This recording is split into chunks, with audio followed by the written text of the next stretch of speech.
Hi, I'm Catherine Eagle. I'm a lead scientist in Immunology at Medicines Discovery Catapult. MDC recently attended the BSI Immune Therapy Summit as knowledge sharing partners, which gave us the opportunity to introduce the delegates to MDC and specifically how we partner with SMEs to advance immune therapeutics. The summit was a great event with experts from industry, academia, and clinicians discussing hot topics such as immune reset in autoimmunity, barriers to cell therapies including CAR-Ts and Tregs, and the importance of FC functionality of therapeutic antibodies. Medicines Discovery Catapult, or MDC, are a life sciences service co-funded by Innovate UK as part of the Innovate UK Catapult network. Our goal is to drive impact in the life sciences sector, supporting entrepreneurial scientists at the forefront of drug discovery to de-risk investments, enable breakthroughs, and improve patients' lives. We work with and connect the whole UK life sciences sector. We provide access to technologies, skills, and knowledge to accelerate ideas and help our partners to achieve commercial success. We support the sector in a few different ways. Our discovery labs, which I'm a part of and will be the focus of what I tell you about today, have capabilities across in vitro biology with a focus on complex primary human cell models, biomarker discovery and evaluation to support translation, and in vivo biology with a focus on preclinical imaging techniques to assess efficacy and biodistribution of therapeutics. We have an R&D consulting team who work with partners to identify the fastest, safest route to accelerate commercial success through strategic drug discovery guidance and access to partner networks. Our partnerships team lead national initiatives targeting unmet clinical needs by building coordinated ecosystems. As a company, we are disease agnostic, supporting medicines discovery across therapeutic areas. However, we do have areas of focus based on our expertise or technologies that specifically support these challenges. These are oncology, neuroscience, immunology, and infectious disease. Although being biased towards immunology, I would highlight there are significant immune components in all of these therapeutic areas. Specifically in the In Vitro Biology team, our goal is to combine expertise in vitro cell models, disease biology, analysis technologies, and our industrial experience to establish disease-relevant cell models to provide preclinical evidence and support progression of therapeutics towards the clinic. We work collaboratively with partners to really ask the right questions at the right time. For example, does my drug hit the right target? What is its mechanism of action? Does it show efficacy in a disease setting? And how can I understand translation? We use our expertise in techniques such as microscopy and molecular tools, our proprietary target engagement assay, complex in vitro disease model development, access to patient or preclinical model samples, and back translation of clinical biomarker data to address these key questions. Now I'd like to focus on how we partner with SMEs to advance immune therapeutics. And for this, I'll take you through a case study of a long-term partner project supporting a virtual company's progression to the clinic with their novel therapeutic designed to target allergic diseases. Allergy poses a significant disease challenge with incidence increasing worldwide, creating a huge burden on both patients and economies. Our journey with this partner was collaborative, with MDC's Immunology team acting as an extension of the partner's research team. There were key questions to address throughout the project, with both drug discovery and clinical focus. We aim to establish which cell type the therapeutic binds to, what happens following binding and how this affects immune modulation, what are the biomarkers for efficacy and target engagement that could be used in the clinic, and what technologies could support their detection. For this work, we focused on translation, using primary human samples from patients with allergy and clinical tissue. For confidentiality reasons, I'm unable to disclose specific information about the partner, the therapeutic, or the relevant disease indications. This project is merely a way to exemplify our ways of working with industry partners to advance immune therapeutics. To identify which immune cell types the therapeutic binds to, we utilised fluorescent labelling with flow cytometry and immunophenotyping.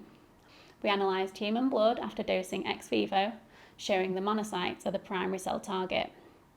We also analysed mouse blood as part of an in vivo biodistribution study, also assessing global biodistribution and PK. There was scientific rationale for engagement of professional antigen-presenting cells with the therapeutic based on its design. Therefore, our analysis included dendritic cell subsets. The data identified which immune cell subsets the therapeutic binds to, being primarily monocytes, a subset of B cells, and conventional dendritic cells. These data supported the antigen-presenting cell binding hypothesis and confirmed consistency in the cellular targets in mouse and human.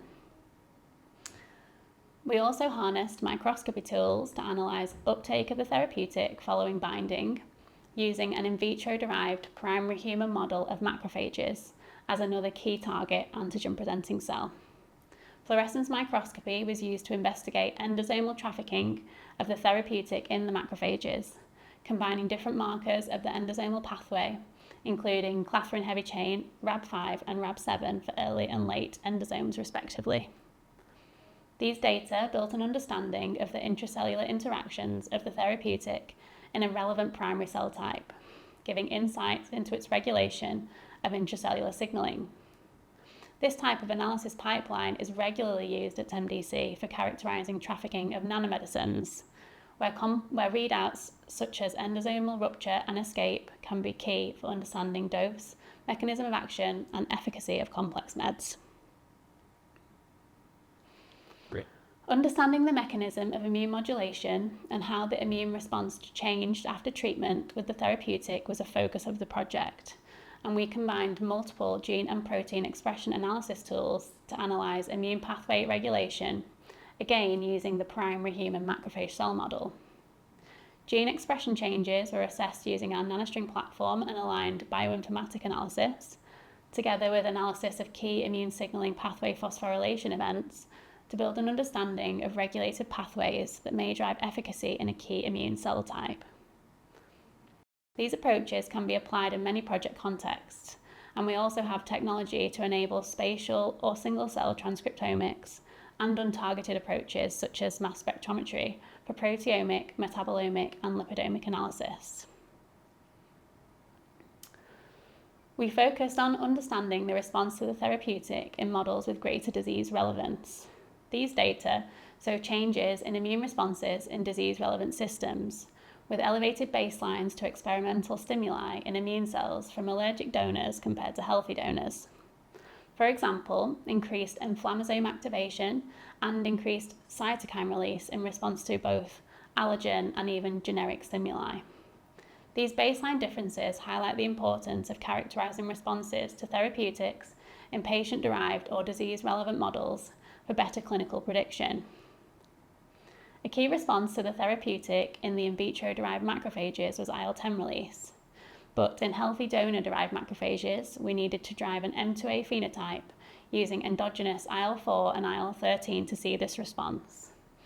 In allergic donors, the response was largely absent in M2A macrophages, but much more pronounced in M2 macrophages, highlighting that primary cell models derived from patient donors may provide improved representation of the clinical setting. To support translation to the clinic and biomarker discovery, as well as further supporting understanding mechanistics of efficacy, we conducted extensive exploratory biomarker analysis from preclinical efficacy studies. We collaborated with a UK-based CRO as an additional partner in project delivery, who run a murine of albumin-driven model of lung allergy to analyse both fresh and preserved tissues. This model leads to allergic responses in the lung following sensitization and subsequent aerosol challenge with albumin. Key regulatory immune phenotypes of interest were analysed by flow cytometry, histology, and gene expression changes. Changes in regulatory immune cell subsets, such as Tregs, were observed but found to be tissue-specific, with some regulation, such as IL-10 positive T cells, detectable in the circulation, which may translate as PD or early efficacy biomarkers in a clinical setting. So to summarise, MDC can support partners by working in collaboration to ask the right questions at the right time, utilising expertise in technology and of the drug discovery process to unlock data and help build long-term success. Hopefully, I've demonstrated with this case study that we can help across all stages of the drug discovery cascade, from target validation with line of sight to the clinic, mechanistic and phenotypic assays with a focus on disease relevance, in vivo studies prioritising ex vivo analysis to support translation, through to exploratory biomarker evaluation in clinical trials. I haven't gone into detail on the full range of our lab capabilities, which are summarised here and include multiple translational imaging modalities, whole, single-cell and spatial transcriptomics, super resolution microscopy, and mass spectrometry, omics and imaging. This QR code will take you to our website where you can find more information, but please get in touch to discuss how we can support your novel immune therapeutic discoveries.